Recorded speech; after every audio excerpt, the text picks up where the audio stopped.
You don't want a ball jacuzzi. That's the worst thing. Unless it's a ball cold plunge, where you basically just no. This is getting weird. This is getting. Listen, my family's gonna be watching this and they're gonna be like, "What is going on?" Fucking Yeah. dip them in the fucking cold plunge.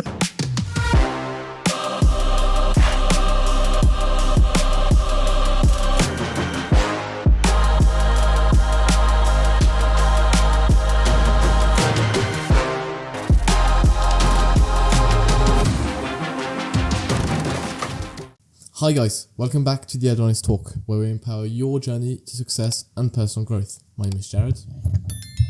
And my name is Fahim. And in today's episode, the topic is Inhale, Exhale, Expand. A journey into meditation and temperature therapy. Did you know there's an efficient and healthier way of breathing? And it is no myth, and I'm sure you've heard it before, but nose breathing is the way to a more fulfilling and oxygenated life.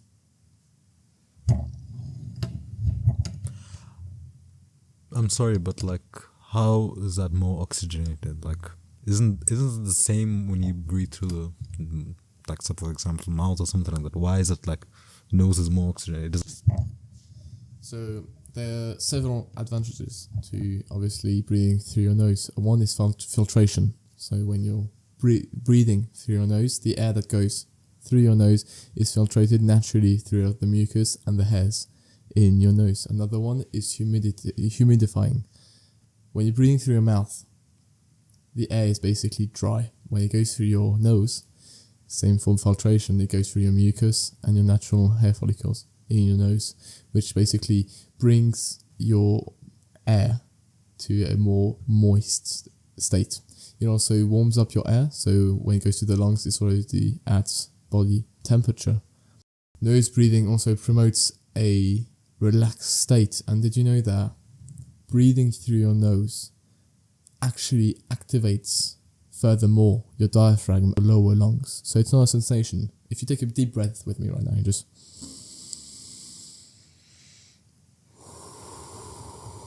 it's not a feeling you have, it's an actual fact, is that you're basically breathing in more air because your lungs are working more to actually bring in this air and breathe it back out. So I'm pretty sure that's not the only advantage to breathing through the nose.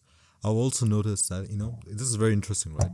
So one of my cousins, he's a toddler and he can't breathe through the nose. He always breathes to the mouth. And I keep telling the family, the parents to breathe, try and make him breathe through the nose, because I've seen someone else do the same and they're grown up through puberty and everything, and you can see their jaw, literally the jaw, not recessed. Yeah, it's recessed. Yeah, it's not it's not formed properly, which is absolute mad. So that is one of the reasons. If you don't breathe through the nose, you will have a recessed jaw, you look like it's not properly developed, and this could have many other bad things as well. But there is one thing that you can actually do to fix this, maybe if you're pretty young or even when you're older, is something called mewing. So mewing is basically the act of putting your tongue on the roof of your mouth. So you push the roof of your mouth on top and it expands your jaw. So yeah, that is one way to make your jaw even better. That is actually interesting what you're saying. There's this case study done on identical twins, and they basically put one twin in a Western country where obviously his diet isn't it's very soft stuff, and was promoted to breathe through his mouth. And then the other twin was basically put in the jungle or something, in a harsh environment where he had to actually chew on his food. The results are baffling, honestly. So yeah, so actually mewing. So a good actionable step to do is if you take some water, just take your saliva, and swallow. And wherever your tongue stays in that position, just keep that position. You basically airlock your tongue into that position, and that's basically mewing. Not only it has a more aesthetic look on your face, but done throughout time, it obviously helps your looks. So to promote obviously nose breathing, there's also a method called mouth taping. So there's a little story. My dad came back from a trip in Latin America, and he talked about this guy he met, a young guy. I think he was in his 20s, and he showed me a picture of him with tape on his mouth. It's like, is he getting kidnapped or anything? He was like, no, he slept like that for a whole year. And I was like maybe 16 and a half, 17 at the time, and I didn't understand that, so I did my research, and it's actually a real thing. So it's called mouth taping. So basically you just tape your mouth shut while you're sleeping, and basically force your body to breathe through your nose, and you just do that consistently, and then at some point you just don't need the tape anymore. You can always do it with tape, obviously. I'm not going to say there are some risks, but obviously stay on the safe side. Just do it at the beginning, and then you train your body to breathe through your nose, and then you don't need it anymore. So I tried it for some time. The only problems I really had is because I had my mustache at the time. I still have now, but I had it, and so my tape wouldn't stick very well. So sometimes I'd wake up and my tape would be like in my hair. Sometimes one night it was in my feet. I don't know. I was like, what's going on? So that's one thing. And it's also like industrial tape. So you know the tape you use on like when you're moving out, you're taping your boxes. And I'm just thinking of all the chemicals you can find in this tape. So I didn't really want to put that on my face. So I'm soon going back into it, and just use any medically graded tape, micropore tapes. They're basically graded safe for the skin, and they're also harder adhesives on it. So if you put it on your mouth, you do that. You want to promote nose breathing because mouth breathing is generally bad for you, especially while sleeping. It's bad because it can cause your sinuses to dry up. It can worsen your dental hygiene. It can lower your intake in nitric oxide, which is vital for your brain functions. And it reduces the quality overall of your sleep. So I don't know if you noticed, if you sleep while mouth breathing, you can sort of notice when you go, you wake up and you need a glass of water because your mouth is basically dried. It's usually what happens with naps. You just, your tongue is just dried up. So if you actually just breathe through your nose, you don't have those problems. You've got a much better quality sleep. Again, better intake of oxygen, better intake of nitric oxide, better filtered, better moist water, air, not water.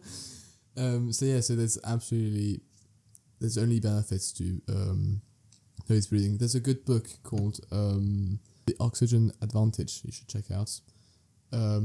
It's Patrick McKeown that basically just goes through this, and it's nothing new. There's been books published by a British doctor back in the 1800s talking about nose breathing, mouth breathing, the effect on your jaw, and everything that goes with it.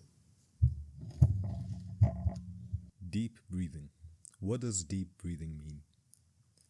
As you all know, everyone knows what is deep breathing, but I'm going to be touching a little bit more about deep breathing. Deep breathing actually means deliberately thinking about breathing in deeply and breathing in out deeply, out.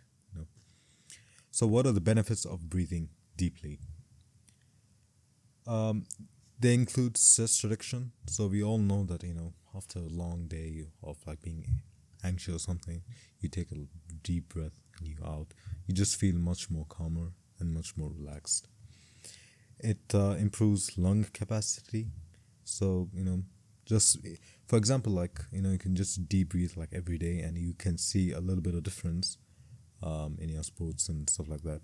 And even, like for swimmers as well, right? Before they go inside the water, they actually deep breathe. So they take more oxygen inside and they go and they can like see themselves be more resilient, I guess, to less oxygen. So how can you actually implement deep breathing into your daily life? You can do this by two methods. One is box breathing and second is diaphragmatic breathing. So what is diaphragmatic breathing? So if you actually look at babies and if you see how they breathe, or even animals, right, how naturally people breathe, it's actually through their stomachs. Like you can see if you're breathing right. Like just put your hand on your chest and hand on your belly. And if you breathe through your chest, just like how I did right now, that means you're doing it wrong, because you're not breathing with your diaphragm. You're actually breathing just with your upper chest. It's not the right way to do it. You're not breathing deeply. What you need to do is actually expand your belly. When you do that, you actually breathe very deep. And that's called diaphragmatic breathing. And that's how you're actually supposed to breathe. Just look at babies, right? I mean, if you look at babies or even like animals, you'll actually see them breathing through their bellies. Second is box breathing. So it's just like inhaling 4 seconds and then exhaling 4 seconds, and then holding for 4 seconds as well in between. This is like a good inhale exhale exercise that you can do. So yeah, that's pretty much it. Obviously, there's other methods. If you look at the Wim Hof methods of cyclical breathing, it's worth trying out, honestly. Obviously, you don't abuse of it, but it's great for, especially if you're lacking sleep. Look at Wim Hof. Wim Hof has loads of breathing methods, and his most popular ones are really good. So deep breathing is the key to really everything. Just being conscious of your breathing, just taking full breaths when you're talking to someone. Because if you don't want to be talking and be like, so yeah, just don't. We're talking about health here and everything, but it's also for your image. Like if you just go up to someone and be like, hi, my name's Shad. No, they just breathe in deeply. Be conscious of your breathing. Be conscious of what's around you. And Yeah, the thing is, like, when you actually do that, you see yourself more confident, and you're just more present in the moment. Like, I don't know, it's just something amazing how just one simple deep breath, expanding your belly and stuff like that. It's like deep as breathe as you can, and then you will see the difference. This is for sure. This will happen to you. But yeah, just try doing this, and you will see the difference. Yeah, it's basically just refocusing, like just putting your focus on your breathing, just recenters your focus when you need to, and that brings us to meditation. So there's a whole lot of tons of meditations, like mindfulness meditations, transcendental meditations, body scan meditations, Zen meditation, breath work meditation, death meditation. We'll go through them all. And we'll just explain all the benefits, different ways of doing it, and our recommended best ones, obviously, to do on a regular basis, and obviously their advantages and disadvantages. Alright, so I want to start up with mindfulness meditation. So what is mindfulness meditation? It actually involves sitting down in a quiet space and bringing your attention to the present moment. A lot of people think that meditation is actually thinking nothing. This is completely false, but yeah, it includes you thinking about the present moment. It includes thoughts, feelings, and body sensation. What do I mean by this, right? So let's just say you're doing your meditation. You're thinking about something. Like, for example, the most common thing to think about is your breath. You're focusing on your breath, just deeply breathing, and you're breathing out. And it is natural for you to come across feelings of body sensations, just random thoughts that, I don't know, something, you got like exams coming up or like something's going on. This is very normal, right? So what your job is to do is you're supposed to identify that it is a thought, and you're supposed to go back to thinking about breath. That is basically it. You're not supposed to okay, just think about breath. No.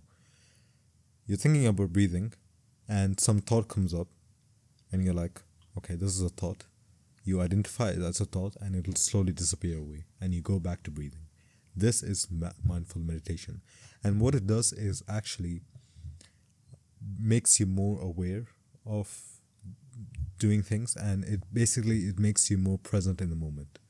Right, so it is basically an exercise to just make it more, make you more present in the present moment. Sorry.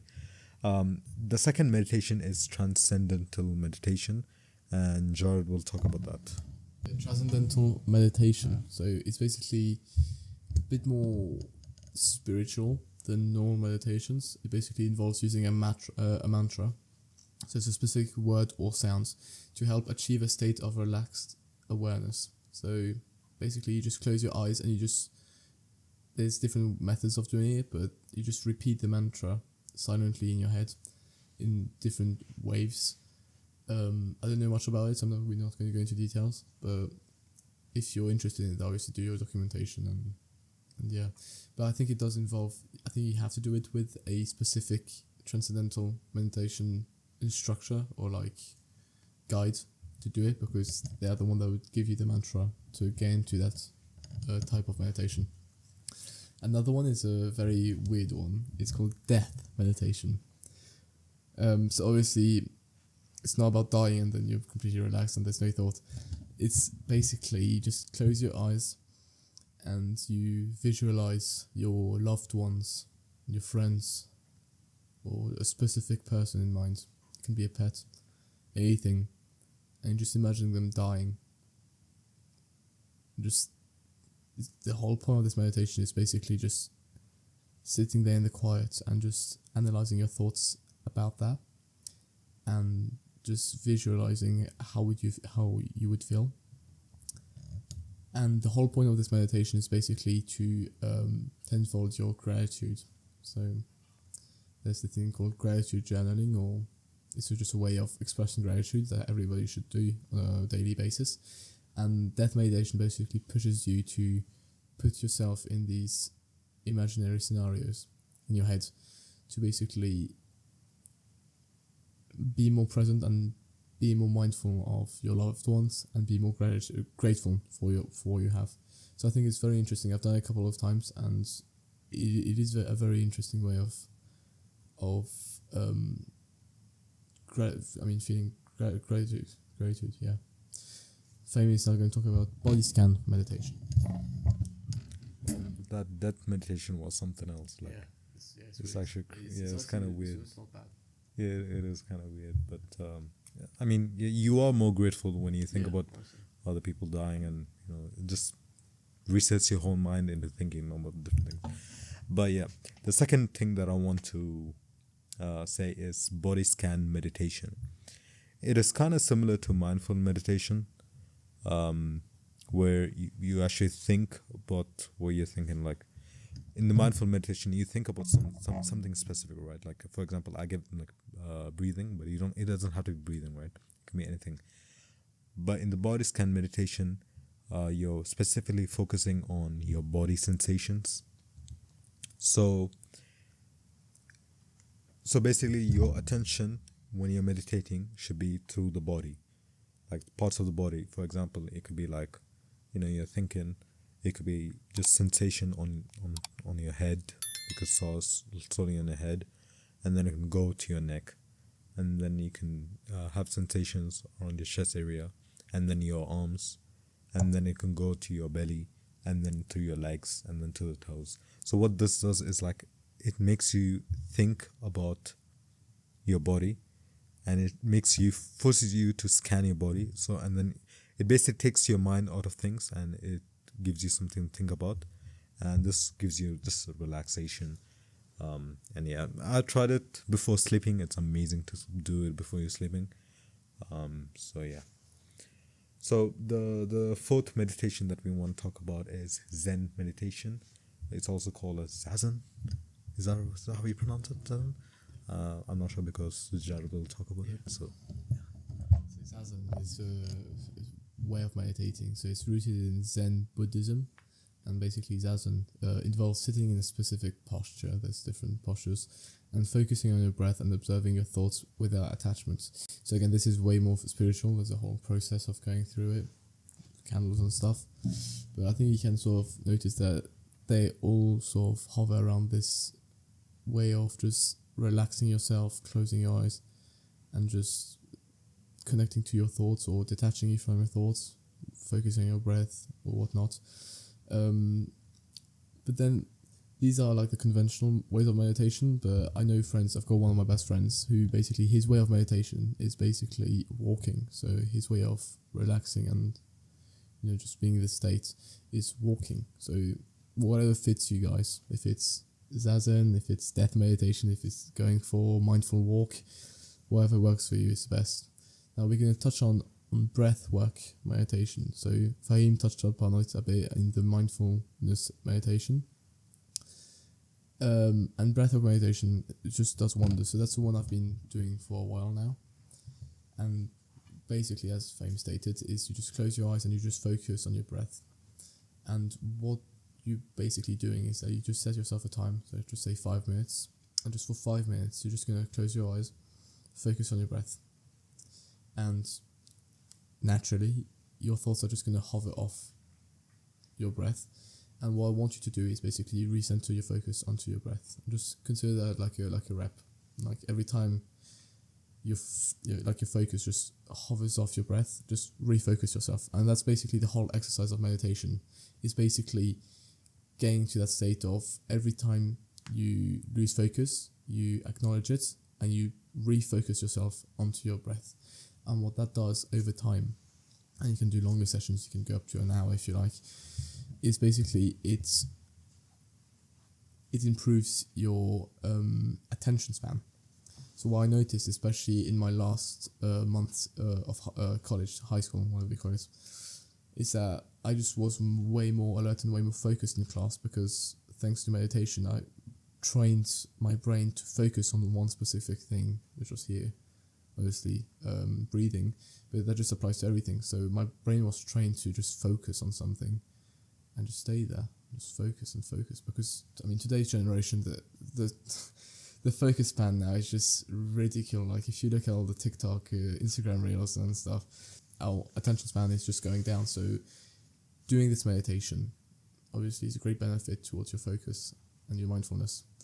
And finally, it's going to go through some other great benefits of breathwork.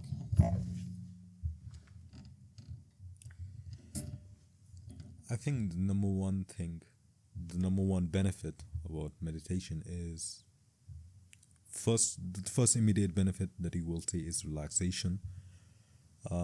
It is just most relaxing. Like we talked about breathing at first, right? When you breathe deeply, for example, breathwork meditation, when you breathe deeply in and out, you're automatically going to be more relaxed, is how it works. So yeah, this is an amazing thing. When you start meditating, you will be more relaxed, and it's the best feeling ever. The second benefit that you will be seeing is concentration. Even though this is not immediate, you will see this in the future. Like after 2 or 3 meditation sessions, you will see that, especially right after meditating, you will see you are more calm and you're more relaxed and more focused on something. So yeah, that is one of the best parts about meditation, in my opinion, because like Jared said, we lost focus. Honestly, focus is one of the most important things, important aspects that you can have in this day-to-day life. Because without focus, you can't do anything. With focus, you can do so many things, and meditation will be very helpful for that. The third thing is emotional regulation. I don't know, in my opinion, right? Like when I started meditating, I just felt like bad things did not have any effect on me. Like when I was really deep into meditation, right? Like none of the bad things, none.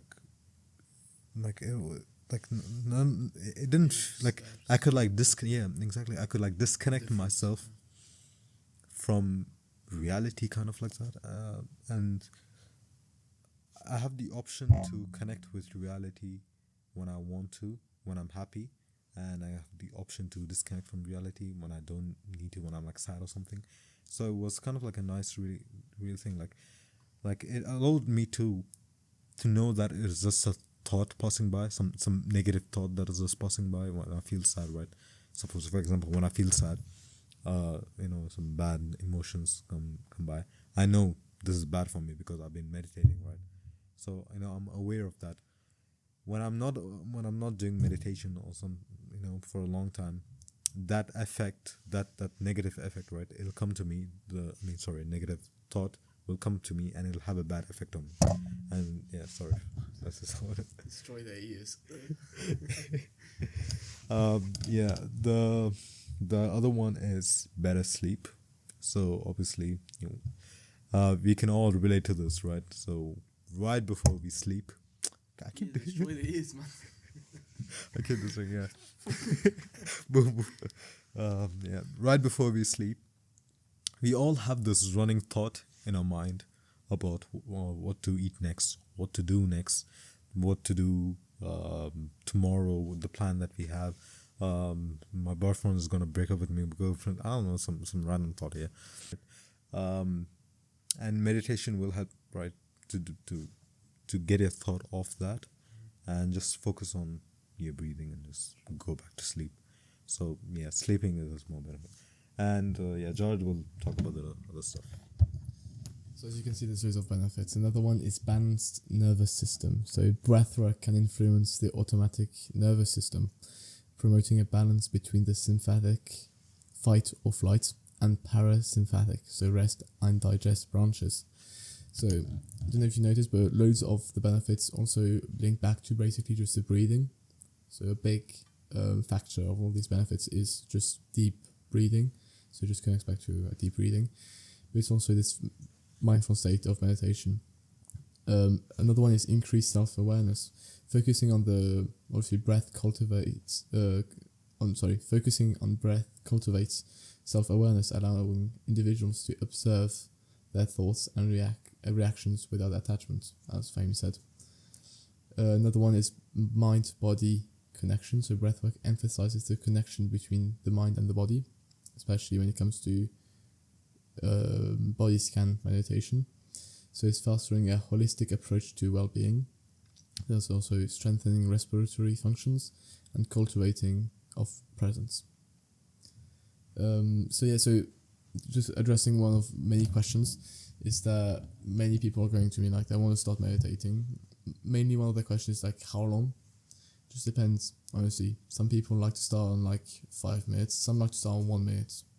I think a good start is 5. Less than that, you just don't have the time to get into this like focus and like mindful state. And then you can just gradually go up 15, 20, and you can even go up to an hour or 2 hours if you like. If you've got nothing to do of your day, just go for it. And another very frequent question is when to do it. And that again, it just depends on the individual. If you feel anxious in the mornings, you can do it in the mornings. If you got problems sleeping, I'd advise you to do it in the evenings, right before sleeping. You could do it in the middle of the day. It just all depends on obviously your framework of your lifestyle and how you function. So yes, I think that's all on meditation. Do you want to add something to this, or we can move on? Go ahead. Yeah. So I want to add that I kind of disagree with the 5 minutes one. I mean, I actually started with 3 minutes, and yeah, for the first 3-4 days I was just doing 3 minutes because I had no idea about meditation. I just want to try. So if you look at actually the Medito, this is a really good app that I use. It's amazing. It's free. Medito, you go, yeah. I use Medito app, and it is super like amazing to you. That the app is amazing. So you just download that app. Huh? Okay. So what I want to actually add is that I basically just meditated 3 times a day for like 3 minutes. So I actually disagree with you on that point. You can actually meditate for like 3 minutes, and it's really good. What I wanted to add is Medito is an amazing app. If you want to meditate, right? If you want to start meditating and you don't know how to meditate, you don't know how to sit right, you don't know how to do anything, just download the app Medito, not sponsored or anything like that. It's a free app. Just go on the App Store or Google Play Store, whatever. Just download that app and just start meditating. Is honestly one of the best apps in my opinion, and it's like super easy to do it as well. Just go to like get started or something like that, and you can just start doing. So yeah, man. Yeah, that's pretty much it. Yeah. Have a great evening.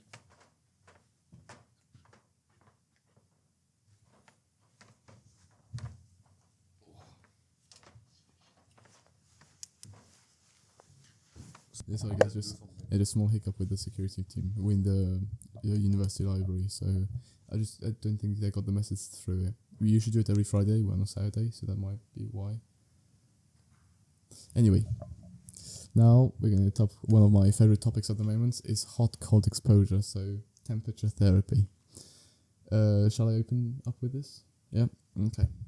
So what obviously we mean by hot cold therapy or exposure is the usage of a sauna or a hammam, which is a steam room, and cold plunges, so ice baths. And obviously, as not everyone has access to cold showers, I'm spoiling you guys. As not everyone has access to cold plunges and ice baths.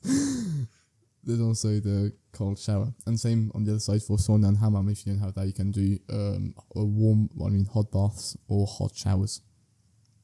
So we're gonna go through the benefits of each. So saunas and so hot exposure and cold exposure, and also the benefits of alternating in both. So doing hot and cold, and obviously what frequency and what temperatures and what frequencies you need to get the benefits out of it. So I'm going to start with the sauna and steam room benefits. Before we dive into that, many people ask me, then what's the best one to do? Again, it comes to preference. Obviously, if you're not aware, a sauna is dry, so it's very hot and dry, and the steam room, as the name implies, it's very wet and humid and hot. If you really want the benefits out of it, I would say the sauna, because the sauna gets very hotter than the steam room, even though if you don't really feel it, because in the steam room, as it's humid, you feel like it's hotter than it actually is, but in the sauna it actually gets way hotter. It can go up to, we're talking like in between 70 to 90 degrees. So yeah, but then again, it comes down to preference. Some of my friends have difficulty breathing in the sauna because it's just so dry, and they prefer having this humid, moist environment.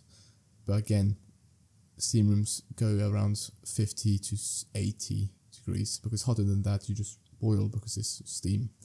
So what are the benefits, obviously, in both cases? So a big one is muscle relaxation. So the heat from the sauna or steam room can help relax muscles, reduce tension, and promote flexibility. That's why a lot of high-end athletes, fighters, footballers, and even just, if you had a physical activity, not going straight, you could go straight away, but let your body cool down before going in. So yeah, it's a great way to obviously have muscle relaxation. Another one is increase in mood, improve circulation, because obviously heat exposure provokes vasodilatation, enhancing blood flow and potentially improving cardiovascular health. A big one is sweating or detoxification, because obviously in the sauna and hammam, you're going to sweat a lot. It's hot, and it's sort of the point of it. So it basically aids to eliminate the toxins through the skin, supporting the body's natural detoxification process. Do you want to go on with the rest? It also reduces your stress. The common environment and the heat that it generates, it can reduce your stress levels and relaxing. I'm talking about a lot about lowering stress. So after this podcast, you're gonna be very relaxed. You're gonna you might sleep because it's boring. Your voice, you'll relax. Yeah. Okay. Well, another thing is your skin health. So the heat may increase skin tone and texture. Maybe, I don't know, skin, maybe, because it promotes blood circulation, right? So it might increase your skin aesthetics, I would say. It also reduces inflammation. As body releases adrenaline, neuroadrenaline, and cortisol, also reduces cellular inflammation. Two last points, it increases your metabolism. Or there's an increase in your metabolism and increase in your blood flow. So more nutrients and oxygen can get to the muscles, which then results into a faster recovery. So there's just loads of benefits. That's why the Scandinavians promote this method. I'm going to say this method, yeah. Excuse my French. Excuse my French. Excusez-moi. Oh. Anyway, I'm just racist on myself. That makes no sense. So I'm just gonna give you some stats, which I found really amazing. Is that just by going just twice, for about 20-30 minutes to the sauna a week, can reduce cardiovascular events by 27%.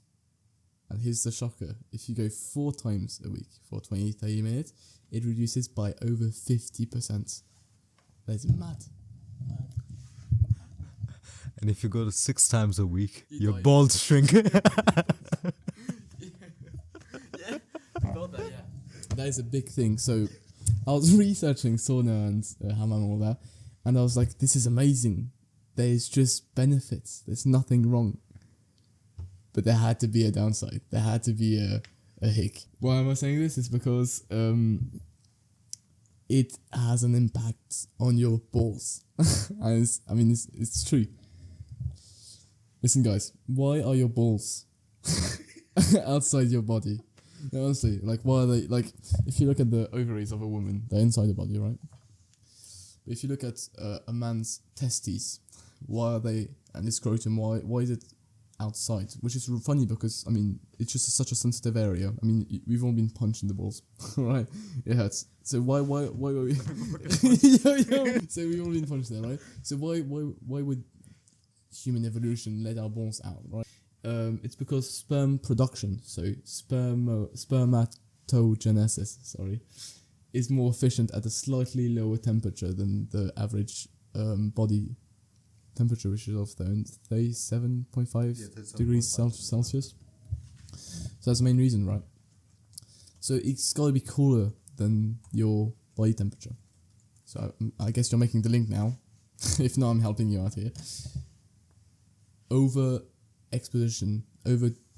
If you expose your balls to too much heat, so it might be as small things as your hot shower, your bath, and in this case your sauna, and hammam, or tight underwear. I mean, honestly, like, where heat can get involved, it's bad for your balls.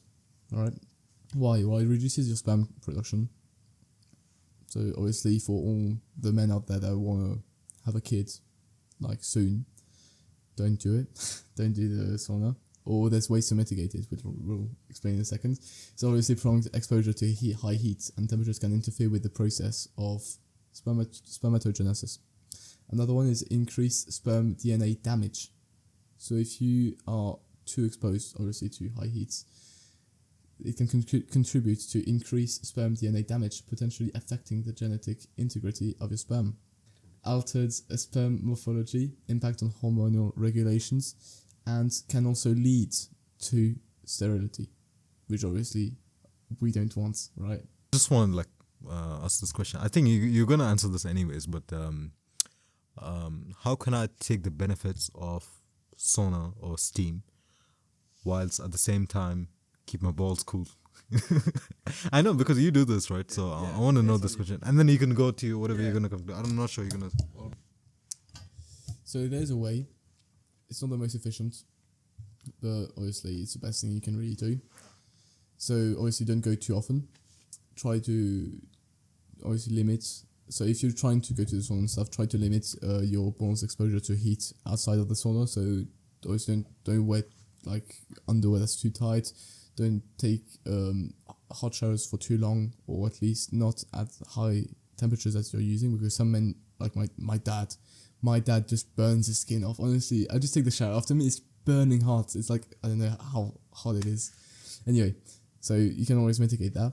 But a great way is just basically take a damp towel, right? So what I do, and it's really funny because, well, I explained this.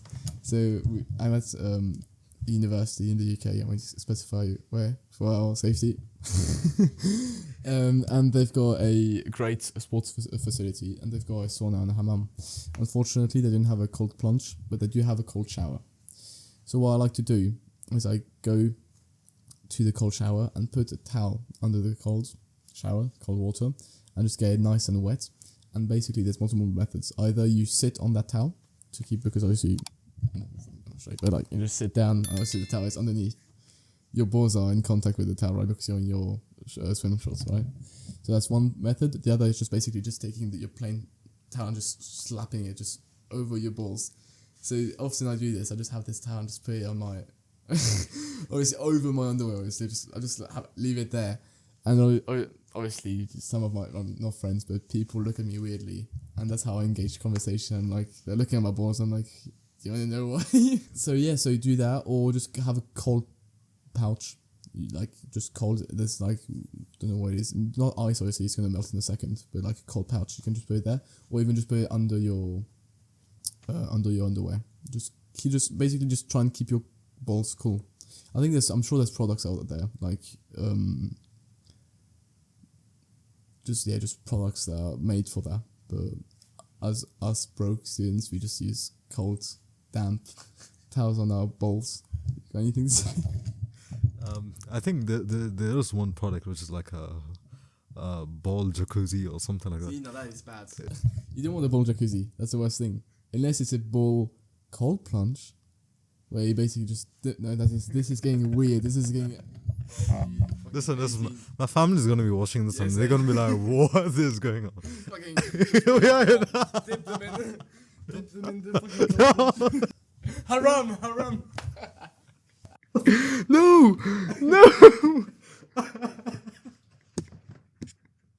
We fucked up. Wait. What am I doing? So where I'm basically going is unhealthy balls is an unhealthy health. Just, I mean, obviously, no, because your testosterone will go down. I mean, it's just all. It's nothing really dramatic, all right. What it is. Again, it depends on the circumstance. I mean, if you're like overexposing your balls to heat, yeah, it's bad. We're seriously talking about balls. Let's skip this part. Okay, let's talk about. Okay, let's go cold exposure with Fahid. No, all that ball talk. Yeah, we're gonna get demonetized. I mean, we already demonetized, but if you're monetized, we'll be demonetized anyways. So yeah, I will introduce you guys to hot and cold exposure, right? Sorry. No, cold exposure. Cold exposure, yeah. Ice bath. Yeah, ice bath and cold exposure. Okay. I'm just saying the same thing. Anyways, yes. Yeah. What does cold exposure do to you? Like, what's the benefits? The first thing is it reduces inflammations. So cold exposure can help reduce inflammation, potentially aiding in recovery from strenuous physical activities. So you will see loads of like athletes doing cold exposure because it can just reduce inflammation. I don't know how. Do you know how it works? Like the physical how it works? You don't know it. Yeah. Oh, you know it. Yeah. Well, it's same for both cases. There are stressors. Okay, they stress your body, and what basically happens is they're releasing loads of bunch of chemicals, and these not chemicals, compounds. I mean, just chemical reactions happen in your body, and like above all the releasing adrenaline, noradrenaline, cortisol. Bro science, yeah. So I mean, obviously we're not like athletes. I won't even mean athlete. We're not like athlete experts who knows everything about stuff. We're just trying to give information. Anyways, yeah. It reduces inflammation. That's what you need to know. Improved muscle recovery. So cold exposure is believed to help reduce muscle soreness and expedite recovery after intense exercise. Enhance circulation. So when you expose yourself to cold water or anything cold, what happens is you promote vasoconstriction. So vasoconstrictions of the blood vessels. It means your blood vessels are basically constricting. So I don't know if you have noticed, but when you go into like cold weather outside or you've experienced like cold water, you can't move your hands. You can't move your hands properly, and your feet kind of becomes kind of hard to move as well. It's because there's low blood flow to your hands and your feet, and even your nose, because they are not vital organs in your body. All the blood is going through the main body to your heart, to your lungs, to keep them warm over there. So what that happens is when blood flow is more, directed towards over there, you reduce your risk of cardiovascular diseases and stuff like that. It's just more blood flow, so stuff. It is better. It increases alertness. So I'm sure everyone who knows, like, who took a hot, they're trying to get a hot shower and they turn the cold water by mistake, you would be shocked. Like, you can like feel the shock. So it can increase alertness. Yeah, it's like, so yeah, it can increase alertness. So it's like you're taking a screenshot of your body. So cold exposure can stimulate the nervous system, leading to an increased alertness and improved mood. So yeah, if you ever feel like crap or something like that, just go take a cold shower. It's like you're resetting your whole mind. It also boosts immune system. So when you take cold shower, right, or when you're exposing to something cold, I'm saying this again and again, but yeah, you're basically making your body think that you have some kind of an attack. So your body thinks, oh, I gotta activate the immune system. So you actually have a better immune system when you're exposed to cold weather or anything cold. And it also increases mental toughness and discipline. Obviously, like, we all know this, waking up in the morning and having a cold shower is not at all easy. So just the mindset of just going and doing that will increase mental resilience, and it'll just increase toughness in your mind, and just causes discipline. So yeah, you got anything? Do you actually take cold showers or not? I'm actually intrigued. I didn't ask you that question. That's a good question. I don't take that often. I only take like a few times a week. Do you start by cold, or do you start by cold, or stick with cold, or end with cold? I used to actually start with just hot water. I would say like 2 times a week or something, hot water, then go to cold. Maybe like 3 times a week actually. Yeah, that's how I started. But now I'm just going like cold water. Not in the morning, but like maybe in the afternoon or something after I work out or something like that. That's what I do. I try to not do it all the time, because I do know that if you do it all the time, your body gets used to it. So when you get really used to it, right, you don't really get the benefit. So you got to do it like a little bit after, like just sparingly, like a few times a week. So do you agree with that? I mean, I've always sort of done it. So I think it's been like 2 years. So I've been in the self-development for some time now, and I discovered cold showers. I basically started with just having hot shower, then going down to cold for like the last 30 seconds, just to be and then maybe less than a year ago, I starting by cold shower, because our shower back home, it just starts with cold and then goes to hot, and it takes like 20 seconds to get to hot. So instead of just wasting that water, just jump in and be like so I've been doing for some time now, and I went back to it. I've been doing it with alternating the sauna and the hammam, which will come into a second. But now it's been 3 weeks that I'm now like at least every 2 days taking a cold shower in the morning. It's military. I think David Koch. I'm not sure anyway. There's military 8 minutes. I think it's David Koch. It's 8 minutes cold shower. We basically force yourself to take a quick shower, cold shower. But I don't see the point of that, because then you don't. Because to actually properly wash yourself, you need warm water. That's how you kill bacteria. That's how you cleanse your skin. So I do get the point of the shower, obviously, to be quick, be efficient, and obviously the whole cold thing. But I think just starting with cold, I think the best thing would be start with cold for like 20-30 seconds, and then go to hot to do your cleaning, blah blah, your business, and then end with cold, because then it forces your body to warm up, and that's where you get the benefits from. I wanted to just rewind a little bit and just talk about that. I have a good reason why I didn't have cold exposure, because I've known this since I was like, it's like 1 year ago, like 1 year ago, 2 years. What do you think? I don't know. I'm thinking because obviously in Saudi Arabia it's bloody hot. There's like no cold water. Is there any water actually? fuck you. Imagine showers with sands. Just sands. Oh, what do you shower with? Croissant? Croissants.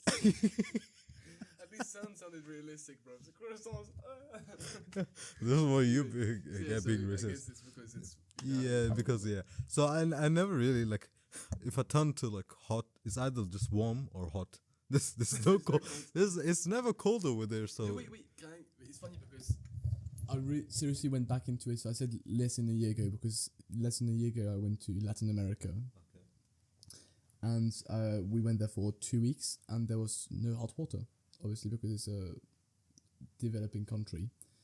And yeah, so that's where I got into it because, on the contrary to you, there was just only cold water. Sometimes it was like cold, warm-ish, but it was never warm. Like it was always like freezing cold or like sort of cold-ish.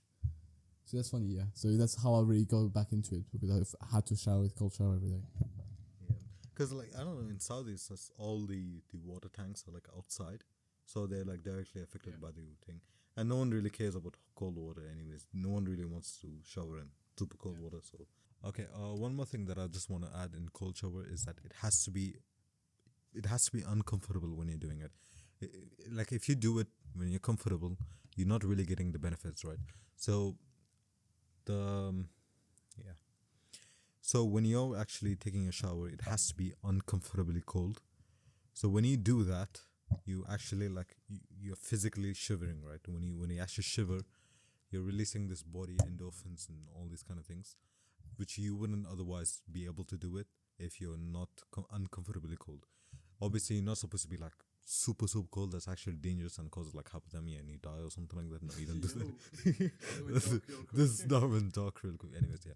But it has to be cold enough for you to be uncomfortable, and that's when you really reap the benefits. So just make sure when you actually do the cold benefits, cold water or like just cold exposure, just make sure it's like cold. This could be simply done by even just you walking outside in like a t-shirt in a cold weather, and yeah, you could like shiver and you could find the benefit in that, because shivering can actually increase your metabolism. I think I'm pretty sure. So yeah, so just want to add that to that. And that's interesting what you said about the cold, but that's why ice baths is more efficient than cold showers, and why cold showers is more efficient than the cold weather. By the way, the correct way of taking an ice bath, which I've done before, it's not just being like stoic and being like in it and be like the actual correct psychopath way to do it is just go in it and just continuously move, because if you just stay static, you create like this sheath of like warmth protection around you. It's really weird. And then if you notice, like if you go in, like even in the sauna, if you just stay and then you just start suddenly moving, you suddenly get hot because you're moving. But then the same in the cold plunge. If you're there and you just move, you can feel your skin burn because obviously you're moving, and that sheath of just like a warm protection around your body just sort of goes off, and that's how you get cold. So if you're actually doing it, if you want to really get the most benefit out of it, just go in the cold plunge and just sort of move around slowly, and you'll see it's awful. So now we're going to talk about the alternating hot and cold benefits. So as I said, we've got a great facility here where it permits us to do sauna/steam room and cold shower. I wish there was a cold plunge. We're actually thinking of buying a bin and filling it up with water, but we've got no way to live it. To leave it. Anyway, so what are the benefits? So it's enhanced circulation and vasodilation, vasoconstriction, cycling. So alternating between hot and cold can create a pump-like effect, enhancing blood circulation and cardiovascular health. So as I clearly stated, just going in the warm, and so yeah, just going in the warm and then cold and the warm. You're basically alternating and getting your body into these two phases where you're basically creating like this pump effect, and everyone is improves recovery. So the contrast between the hot and the cold may reduce muscle soreness and accelerate recovery after physical exertions. I say may because there's still some studies supporting it, but not enough to actually be 100% sure about it.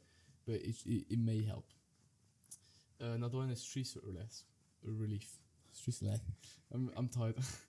So I've done this cycle a couple of times in between classes, or even just in the morning, and you just there and you just arrive. You remember we went to our lecture. And I was there. I just felt great. You're just there. You're just nice because now you're clean. You're nice, and you're basically relaxed. You're just in a state where you just feel great. So yeah, stress relief. The contrast between hot and cold can create a balancing effect, contributing to overall stress reductions.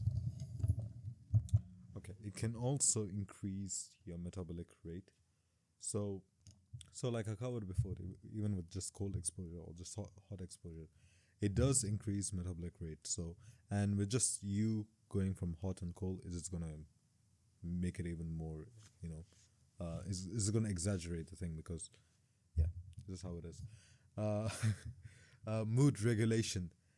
The variation in the temperature can have mood regulating effects, contributing to a sense of well being. If you ever done hot and cold showers, cold alternative things, you'll feel better when you go to cold and when you go hot, and then when you go cold, it just feels better, right? So, yeah, it just feels amazing, and it'll actually transform to after you do it, like after you finish your session as well. So, yeah. So yeah, that's pretty much it for hot and cold benefits. Yeah. So yeah, so hot, cold, alternating. Just choose your poison. No, honestly, just try to do one. Obviously, the easiest one I think for our audience is cold showers. I think obviously because not everyone has a sauna. So if you can try alternating cold, hot. So you just like start your shower, especially in the mornings. Just start with cold, and try to end with cold because that's where once your body is cold, it's gonna have to reheat itself, and that's where all the good benefits come from. The body actually reheating itself. So yeah, and the best sides I've seen is basically discipline and like mental toughness, like just knowing that you're able just to hop into that cold shower in the morning at like 7 a.m. when it's barely lit outside, and you're on like 7.5 hours of sleep, and you just hype yourself to go in, and at some point you don't like recently I don't even hide myself. I just open the door of the shower, just go in, bam. Honestly, and yeah, it's just again it comes back to our first episode where you just find this fulfillment in these small things. And when it comes to like the frequency, as I said, the best is to do it around 3-4 times for the sauna. And cold showers, you could try to do them every day, every other day. And doing the alternates the same days as you're doing the sauna. And yeah, I mean, there's not much to add on that. Sauna, blah blah. Wait, sauna. Oh yeah, so yeah, and the time. So you must be wondering how long do I do the sauna for, and then how long do I do the shower for? Again, preferences. Obviously, you're not going to do the shower as long as, or the cold plunge as long as the sauna. The sauna, you could easily go up for 10, 20 minutes, even 30 when you're really into it. But when it comes to cold plunges, especially, over 10, 15 minutes, it can get dangerous, especially if it's like an ice bath. Obviously, it's different for a cold shower, but you usually go for like 10 minutes sauna, then another 3 minutes cold shower. Then I like to alternate sauna and steam room, so I do like 10 minutes sauna, 3 minutes cold shower, then 10 to 15 minutes hammam, so steam room, then another 3 minutes. Just find your, as I say again, it boils down to find your do you, basically just do you. I just want to just add on a little bit of that. If there's actually research that says that cold exposure for 11 minutes per week is beneficial for you. So just 11 minutes. Yes. Yeah, so 11 minutes can cause a lot of changes to your body. So that is the minimum that you're looking for. You can spread it along the week. Yeah, you can spread it like along the week, like 3 minutes on Sunday, 3 minutes on Monday, and then the rest on the rest of the weeks. So yeah, you could do that, and yeah, I just want to add up on that. To wrap up and to summarize everything, we talked about meditation and breath work. obviously how to breathe and how it can calm us and all that kind of stuff. We talked about hot and cold exposures. We talked about sauna and steam room, ice bath, and cold showers, and how alternating between them, between hot and cold, can benefit us. Yeah, so basically that's pretty much it. That's all we talked about. And if you want to obviously go back, we leave timestamps as well in the comment section, so you'll have more detailed things. So yeah, that's pretty much it for the summary and for the wrapping up. So yeah, this is Fahim.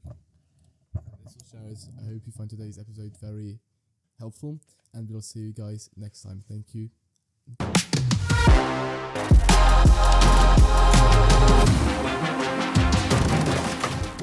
By the way, guys, big stuff coming up next week.